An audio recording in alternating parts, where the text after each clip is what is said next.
কয়টা? আরো জোরে বলেন। কষ্ট কয়টা? কারণ আমি কোনো কারণে কষ্ট পেলেই হবে না।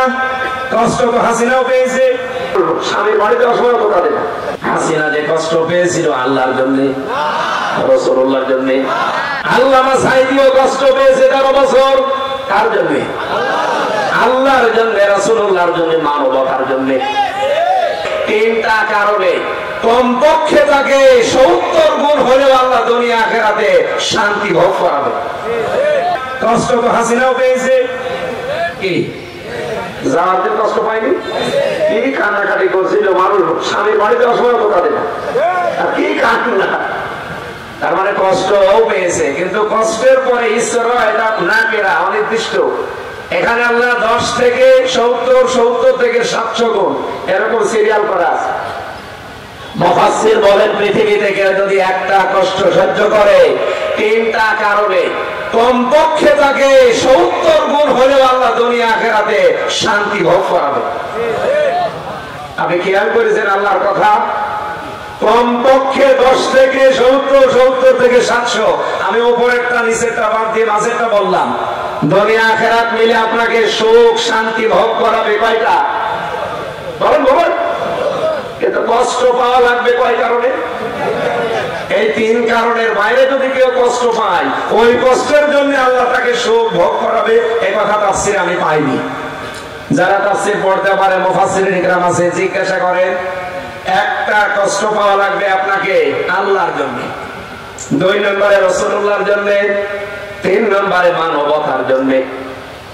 হাসিনা যে কষ্ট পেয়েছিল আল্লাহর জন্য, রাসূলুল্লাহর জন্য, মানবতার জন্য, ও নিজের গুনার জন্য। বলেন, যার কষ্ট পেয়েছে নিজের অপরাধের জন্য। আল্লামা সাঈদীও কষ্ট পেয়েছে 13 বছর। কার জন্য? আল্লাহর জন্য, রাসূলুল্লাহর জন্য, মানবতার জন্য। এইজন্য একটা কষ্টের পরে 70টা শান্তি আল্লাহ দুনিয়া আখিরাতে তাতে ভোগ করাবে। বসে আছেন, হিসাব করেন। আমরা যারা 15.5 বছরে কষ্ট পেয়েছি, একটা কষ্টের জন্য যদি 70টা শান্তি আল্লাহ দেয়, 15 বছরে আমরা অনেক মানুষ এখানে আছে যারা অন্তত 50টা কষ্ট পেয়েছি, পাইনি? বলেন বলেন। এক একটা দুঃখের জন্য, কষ্টের জন্য যদি 70 করে হয়, হিসাব করেন 50টা কষ্টে কত হবে? মোবাইল নিয়ে বসে আছেন, হিসাব করেন। কত? 3500।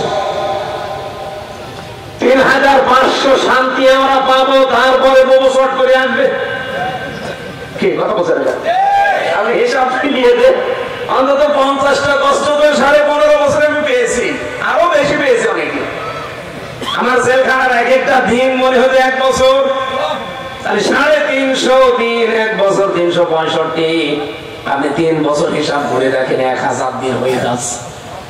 1000 দিনে যদি একটা করে কষ্ট পেয়ে থাকি, ক্যালকুলেটর নষ্ট হয়ে যাবে। বা এতগুলো দুঃখ অশান্তি আল্লাহ দুনিয়াতে এই জালেমদের ভোগ করাবে, এরপরে অন্য চিন্তা।